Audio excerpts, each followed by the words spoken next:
Yes, thank you very much. And I want to thank Lee and Nitin for the invitation to speak among this group of prestigious speakers, and also for this wonderful symposium.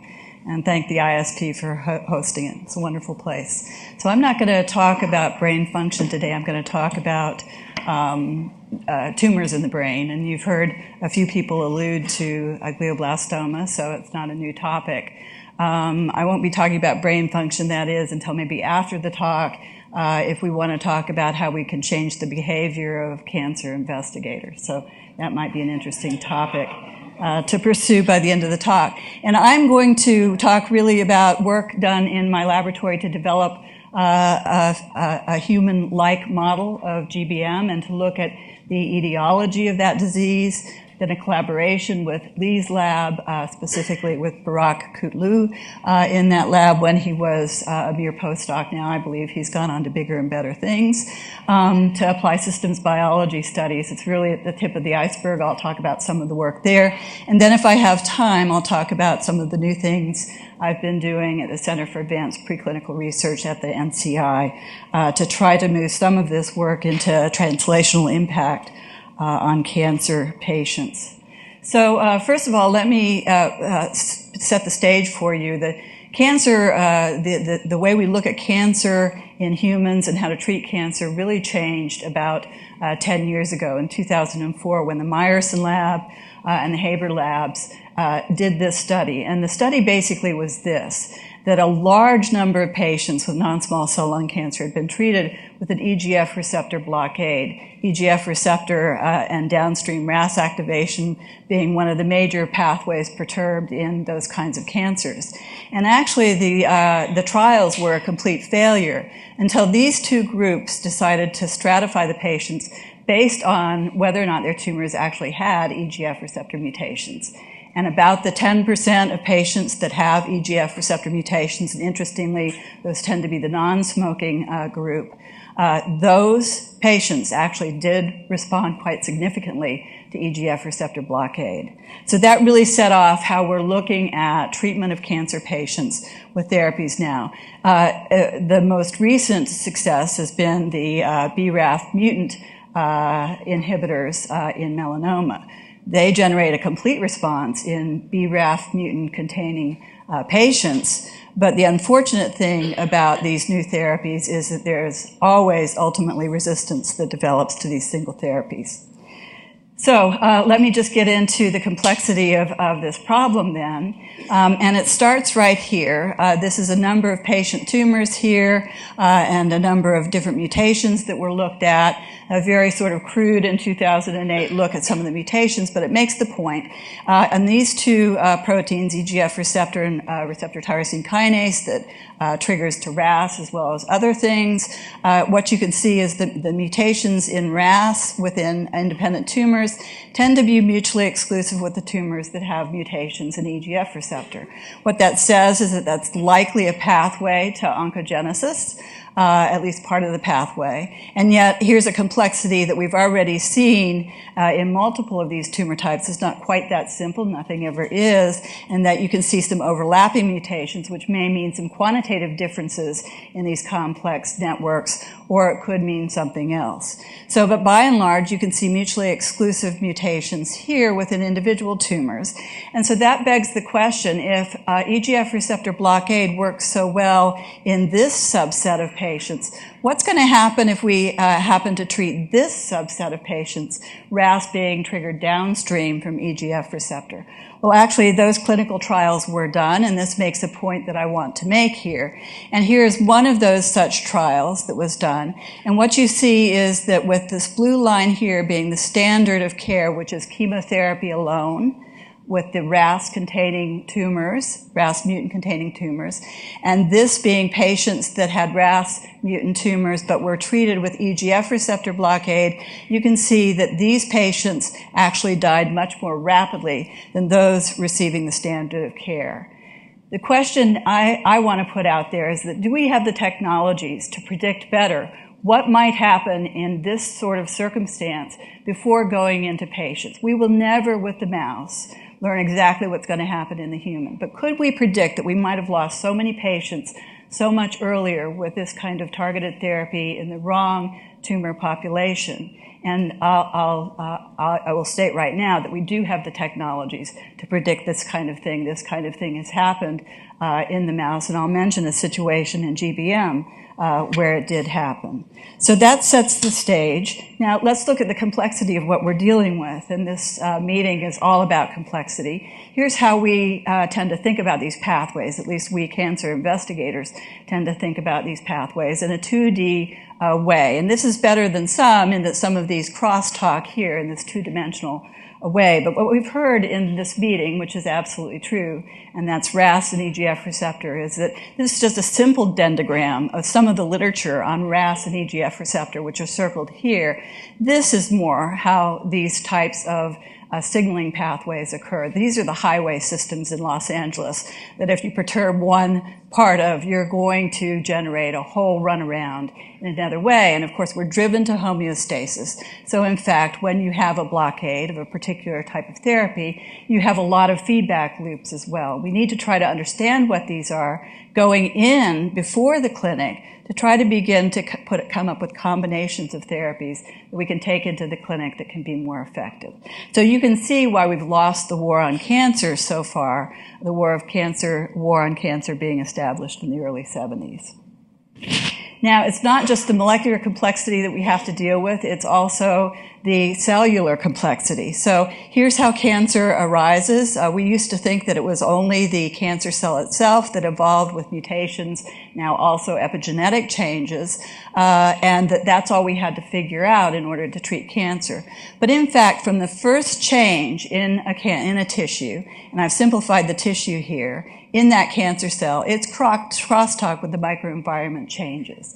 And as it changes, the microenvironment itself changes, and it might be possible even, there have been a few reports, that there could even be mutations, certainly potentially epigenetic changes occurring within the cells of the microenvironment. So here what you have is a process beginning that's an evolutionary process that takes into account the entire surrounding tissue and ends up generating, from the first moment of change, an evolutionary process that creates a whole new organ in the body, whose ultimate evolutionary destination is to give off offspring to seed other parts of the body. And that, of course, is what we know to be largely the life-threatening part of cancer, which is the metastasis. So how on earth are we going to study the molecular complexity in each of these changes, as well as the diversity within a diverse tissue, as it changes in its populations? And it may seem an onerous task, but it's my belief that systems biology, done in concert with cancer biologists and many other types of scientists, can actually begin to tackle this problem and can begin to tackle it at the preclinical level by establishing better preclinical models. So let's go then to the work in my basic science laboratory that we've done on GBM. Just a few backdrops. You've already heard this if you were here yesterday. But basically, GBM, or it's a grade 4 astrocytoma, is the most common brain tumor in adults, and it is the most deadly. There is no cure for this disease. There are treatments that are palliative, can extend the life of individuals by a few months, but there is no curative treatment. And so far, the clinical trials have been abysmal. Now, grade 3 is also a high-grade disease. We believe, and I'll show you, that it actually comes before grade 4. And the difference between these two is really just a histological difference. Both are poorly differentiated tumors, but very heterogeneous. They're highly proliferative, and here's the real killer. They're diffusely invasive. So even though you can surgically resect many of these, in fact, the disease always comes back because tumor cells have invaded even the contralateral cortex. Now, this is what distinguishes GBM from anaplastic astrocytoma. Again, it's a histological diagnosis. The GBMs further have necrotic regions and or microvascular proliferation. So all histopathological diagnosis. Now, I need to add one more thing that's not on the slide, and that is, if you talk to people who treat this disease, and in the literature, you'll see that GBMs are grouped into two different classes. 90% are what's called primary GBMs. That is, when the patient comes in, they already have an aggressive high-grade disease. The other 10%, roughly 10%, are patients that have had a first diagnosis of a low-grade, grade 2 disease, and then 10 to 15 years later come back with a high-grade disease. These have been classified into two completely different types of GBMs within the literature based on clinical presentation. And in fact, the primary GBMs, which the patient comes in with advanced disease, we have no way to look at that early disease. The patient comes in with symptoms, the patient already has an advanced disease. What I'll argue with you today is that there's probably overlapping subsets, that there's something other than the molecular constituency of these tumors that creates a primary versus secondary effect, that in fact, primary tumors do evolve like all other cancers, even though clinically you will see clinicians think that they appear as opposed to evolve. And I'll show you that the work in my laboratory has shown how they may evolve. Okay, so that's what I'll tell you about next. Now, this is the work of the TCGA, genome sequencing of tumors in GBM. What you see here are 3 different networks, which are the common networks that are actually altered in GBM. It's the RTK RAS network that I've already introduced to you, P53 signaling and RB signaling, and they are overlapping in most GBMs because of their high percentage of change. Now, the change in any particular GBM can be at any one of a number of different points. That's represented by the colored rectangles and ovals. In blue are the tumor suppressor genes. In red are the oncogenes or oncoproteins, tumor suppressor proteins. And the strength of the color tells you how frequently these mutations or changes are seen across human GBMs that were studied in this study. So you can see that you can mutate at the EGF receptor level. That is very high, highly frequently mutated. RAS is mutated relatively infrequently, but is mutated in some tumors. But everything that is mutated impinges on RAS in some way. So what we did to decide to begin to model these in genetically engineered mice were to perturb RAS by upregulating at its endogenous locus a mutant form of RAS, removing PTEN as occurs in human GBM because PTEN is a negative regulator of this PI3 kinase pathway, which is central to most biological processes and certainly is central to most types of cancer. And then inactivate the RB tumor suppression function. And we did this using, now I will come back to this, we left out P53 for a reason, because if you're trying to model human cancer, you don't want to engineer everything. You want to engineer some things, you want to let that tumor evolve, you want to try to understand how it evolves, and you want to see how close it is to the human disease to see if it evolves with mutations such as occur here when you haven't touched that pathway. Okay, now I have to introduce another tool that we use, and that is, this is the RB network here, and it's drawn as a simple set of pathway. What's really important is this pathway is really central to cell cycle regulation and the withdrawal from the cell cycle upon differentiation of cells. And good for us, it's incredibly redundant. Many INK4s that negatively inhibit many CDKs and cyclin Ds that negatively regulate an RB family of proteins that regulate many E2Fs. Very redundant. What this means is that if we want to perturb at this point in the pathway in a particular cancer, we have to take out some redundancy that's present in the mouse. And the way we did that was to usurp from a viral protein its ability to have evolved to take out all 3 of these proteins and therefore take out the redundant function. Just an N-terminal piece of that protein that acts as a dominant negative inactivator of that tumor suppression activity. So rather than doing a 6 allele knockout with one being conditional, we used a dominant single allele dominant negative. Okay, and here's how we constructed the alleles. We used a transgene, you've heard about the transgenes, under an astrocyte-specific promoter with LOXP sites and a stop signal here. Therefore, this is a silent protein. This is the dominant negative protein that will take out RB tumor suppression. We used from Tyler Jax's lab this endogenous knock-in of the RAS locus of a mutant form of activated, constitutively activated RAS, but again, flanked by LOX sites with a transcriptional stop. So this is a silent allele. And then a PTEN conditional knockout we made with Pier Paolo Pandolfi many years ago, take out the phosphatase domain encoding exons again with flanked LOXP sites. So this entire thing is a conditional system. It's Cre conditional. And what you want to do when you're modeling adult cancers is not activate with a constitutive Cre, which will activate during development and give you probably the wrong answers. We know the wrong answers with respect to GBM, but actually activate this whole program in the adult animal. And we did that by using a GFAP-driven, again, astrocyte-specific, inducible Cre. This is a Cre-ER inducible with tamoxifen or 4-OHT. And therefore, we can induce these allele changes from inactive to active and induce that throughout the brain and ask, what is the difference between when we induce each of these singly, each of them in combination in a double pair or in a triple pair? And we can ask, what are the cause and effect relationships? And we've done that. And so here is a summary of quite a bit of work, and it's quite interesting.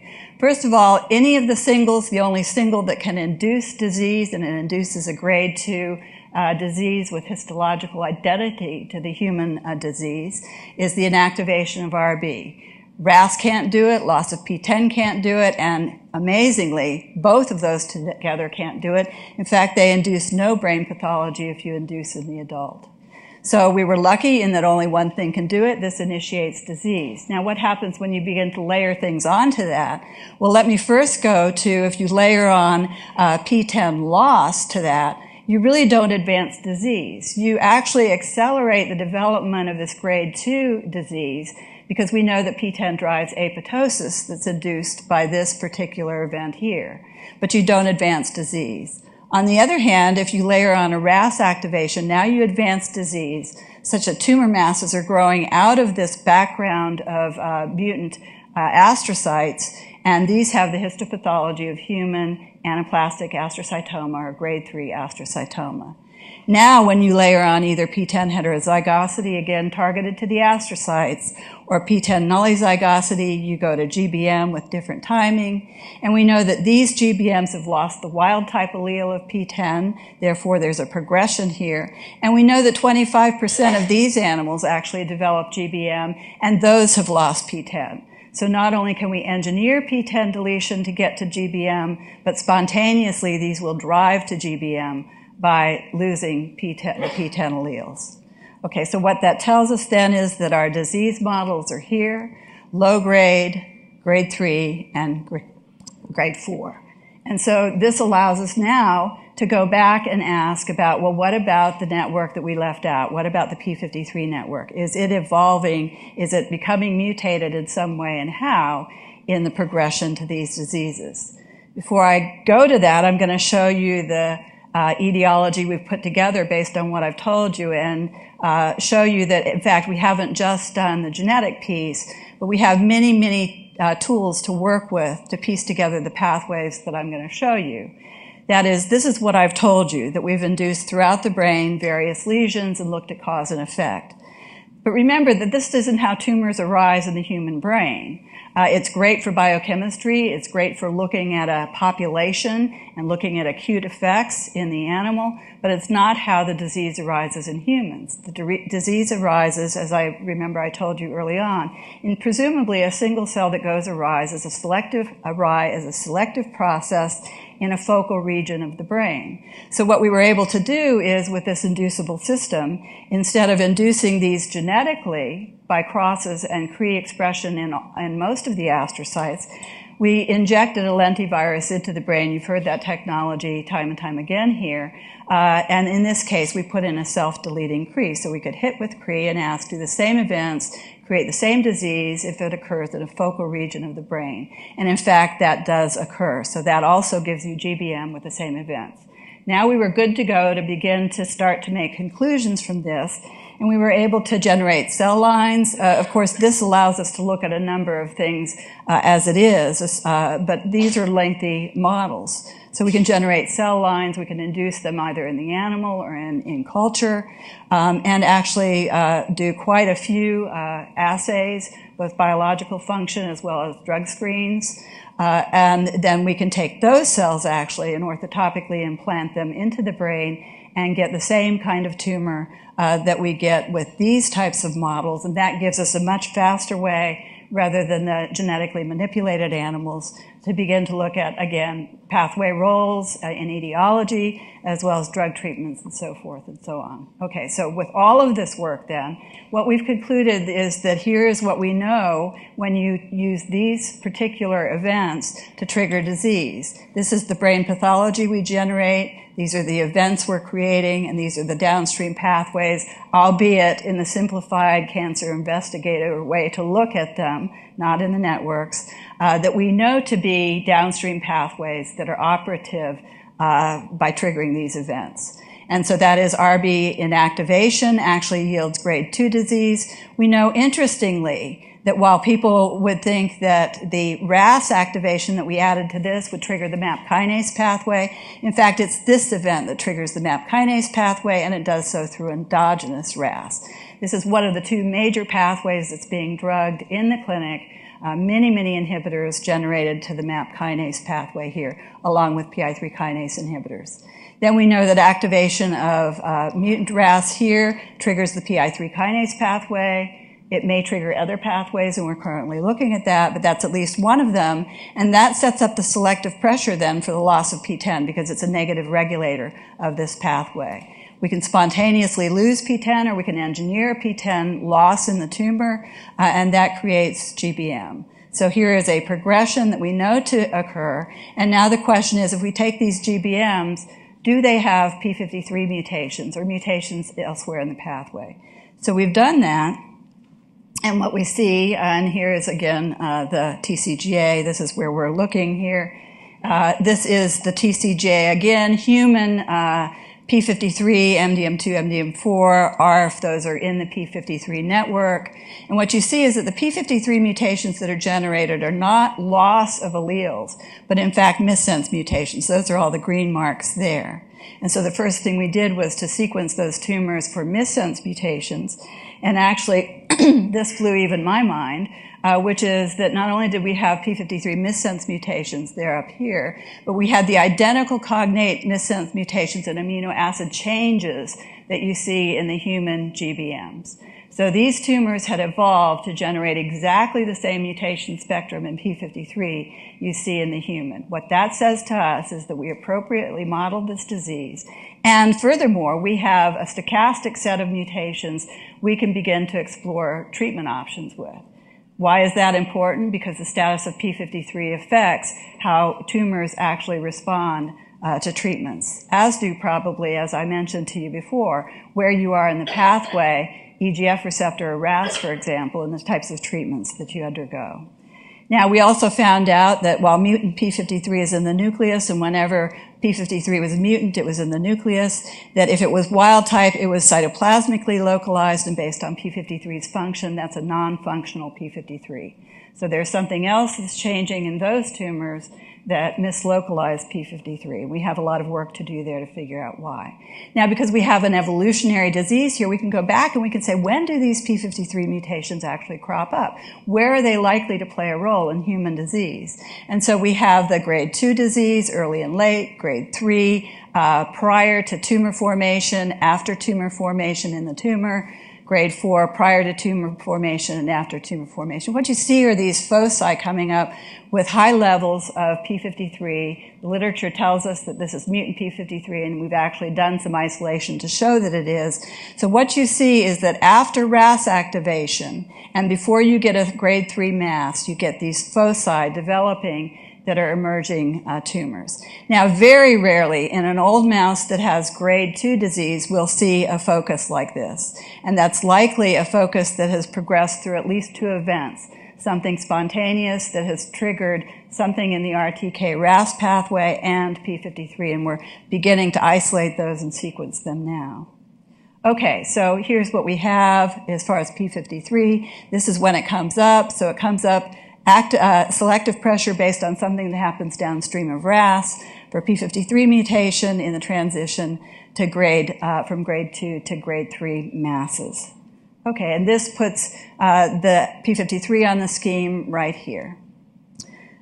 Okay, looks like I'm about out of time. That's amazing because I have a few more things to mention. And what I'll do is maybe in the panel discussion, if you want to talk about the preclinical transition, we can do that. But what I want to do is just show a few things out of this amazing collaboration we've done with Lee and Barak and recently Rishi, who has joined the group, is to look at these tumors for a systems biology approach. Let me first say that these land in the mesenchymal subclass with a few tumors landing in a few of the other classes. That means there's heterogeneity in the disease.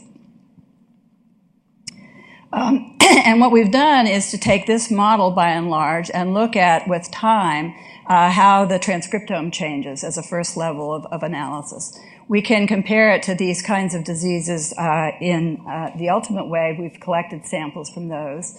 What you can see is if we look with time that the pathology does change. Remember, there's somewhat of a stochastic nature to this, which is good. That makes it like human tumors. But if we correlate pathology to transcriptome, what we see is that these are the major biological responses that come up.